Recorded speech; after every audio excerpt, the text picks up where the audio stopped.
shh. That's not what I wanted.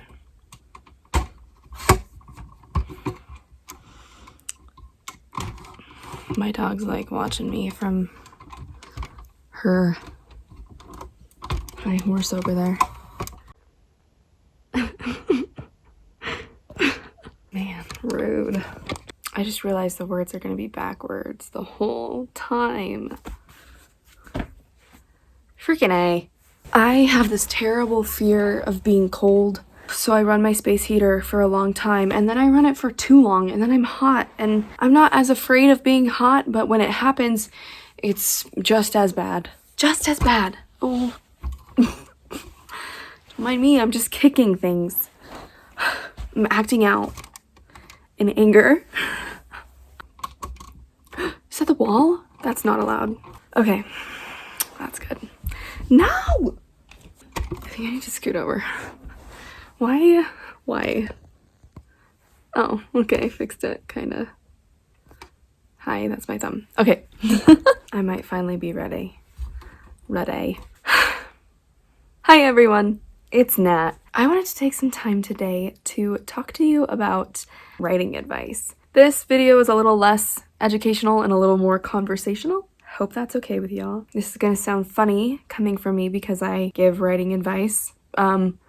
As a career, you know, I do this and then I'm also a professional editor, so I spend my entire day giving people advice on their stories. But I wanted to come on here and say that sometimes advice can be dangerous for you as a writer and for your story. And I wanted to tell you some of the reasons why I think advice can sometimes be more harmful than helpful, and you know, what situations I think you should be careful in about. I don't know how to phrase that better. I wanted to share my thoughts on when you should take advice and when you shouldn't. So let's get into it.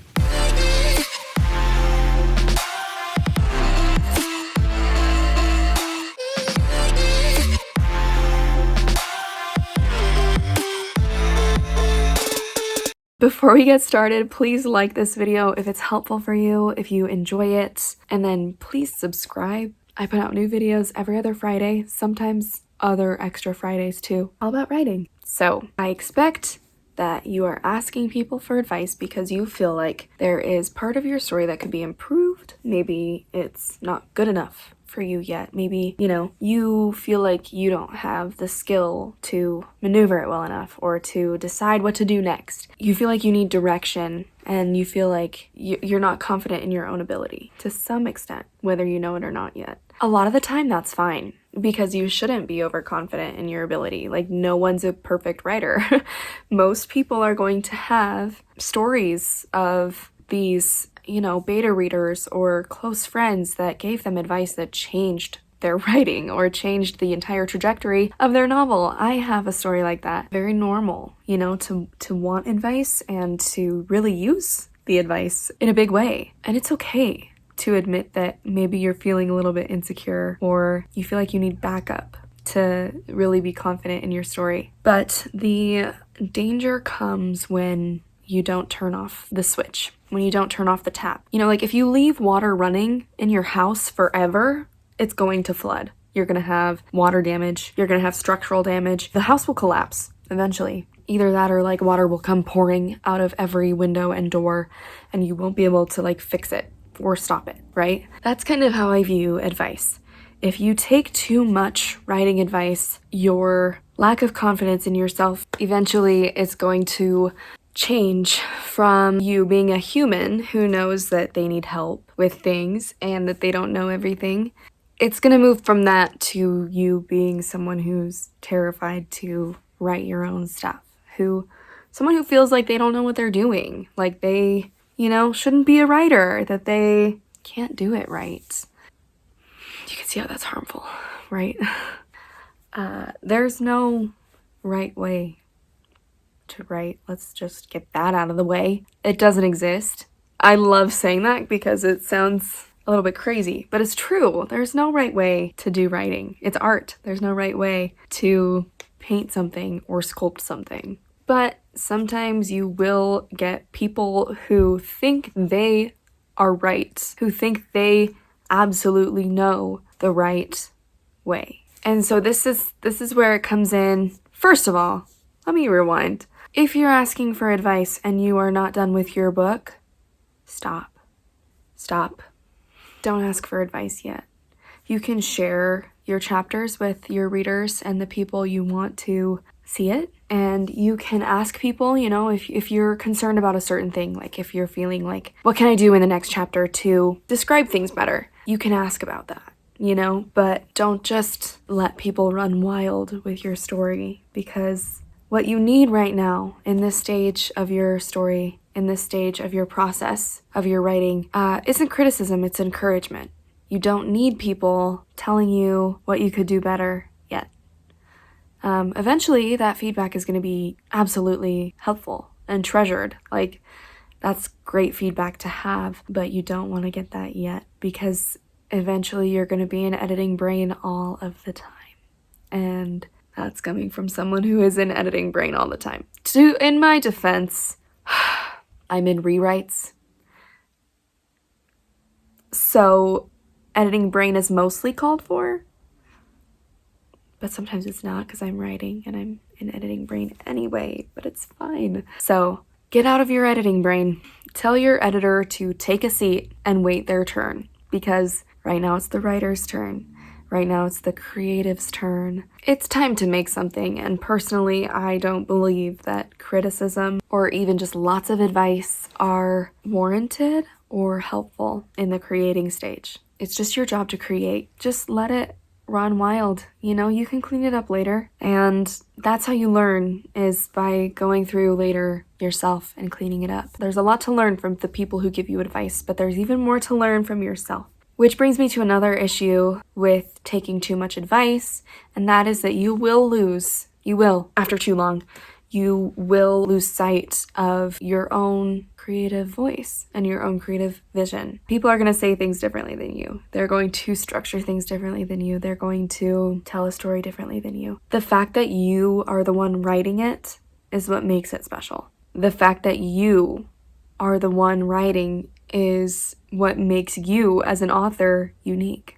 And that beautiful brand of uniqueness, that beautiful specialness will be stepped on. And that can be really disheartening. You know, like when you write a sentence and you feel really good about it and you love that sentence, and then someone comments and says, I don't really like this sentence.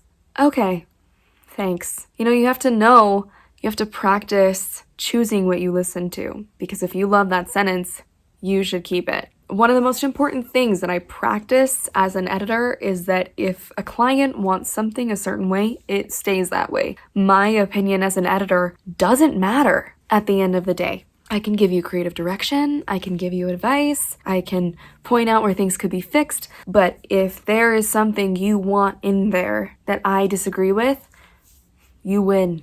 You are the author. It's your story. It's not my story. My story is where I can go do all that stuff. Your story is just for me to enhance and help. It's not for me to bulldoze and overpower. So be choosy with the advice that you take, and be choosy with the people that you allow to give you advice. Some people are not the best people to ask for advice. You might be really close to them. You might really trust them. But that doesn't mean that they are qualified to be entrusted with your creation, especially at the very beginning. Just don't let yourself be squashed. If you allow whoever, anyone and everyone, to give you advice and you just soak it all in and take it all to heart, and you start believing that maybe you shouldn't be a writer, don't fall into that trap. You have to be careful with who you allow to give you advice. Even with a professional editor, some people don't like my editing style or my writing style. That's fine.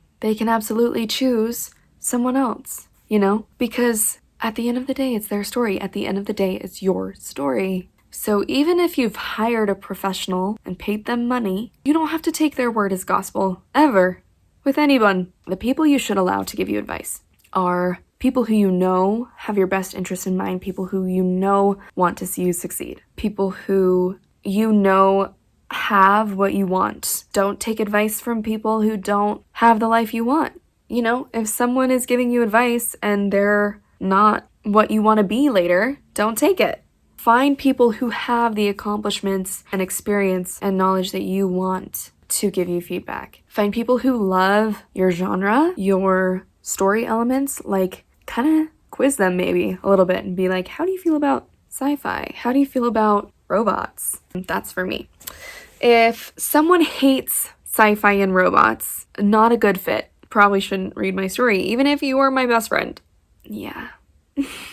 This video was supposed to be shorter than this, but last thing is when it is and isn't, in my opinion, necessary or helpful to take advice. I think, as I said at the top of this video, if the book is not done yet, especially if you are writing your first book, which if you are writing your first book, congrats. So proud of you. If it's your first book, but also if it's any book, wherever in your writing journey, ask for encouragement. Ask for positive feedback. If there's something that's really bothering you, you can ask about that specifically, but ask for, what did you love? What was your favorite part of this scene? What are you excited for in the next scene? Like, what are you excited for in the future of the story? And then maybe have them take notes and then share notes with you later after you're done writing. Because chances are in the self-edit, you're going to catch a lot of stuff. Chances are you already know really well what you want to edit and what you want to keep and what you want to change. So trust yourself. Just do it. I dare you. Trust your writer intuition. Trust where that is taking you, and believe that you know how to do this. You're not an imposter, you're not a faker, you really are a writer. You can see the very first video on this entire channel. I forget what side it is. If you're watching, it's this.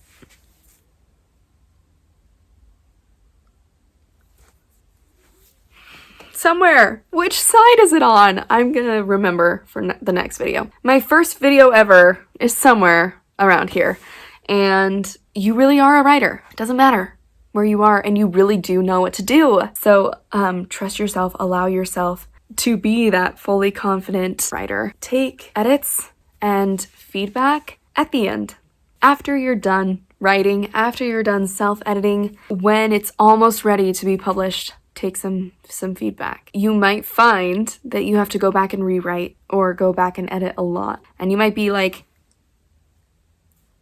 dang it, Nat, I didn't want to do that. Like, why did you have me spend all this time writing just to have to go back later? And the reason is to protect your passion, to protect your love for storytelling. I used to teach piano, and I used to get kind of frustrated sometimes because kids don't always practice piano, which, I mean, come on. And my dad said to me, he said, it's not your job to make them technically proficient. It's not your job to make sure they can play a song well. It's your job to make sure they stay excited about and in love with piano. So stay excited. Stay in love with writing. If you do that, you will have enough love and passion for your story to get through the edits. If you take enough advice and lose enough trust in yourself that you start to think that you should give up, you're not going to get through the edits. Even if it takes some extra time and work, which is where I'm at right now, if you couldn't tell, your future as a writer will be more promising if you allow yourself to just trust yourself and be confident in your own ability. So those are my ramblings about editing and advice. This is also advice, so you can throw it away if you want to, but I think it's pretty good advice.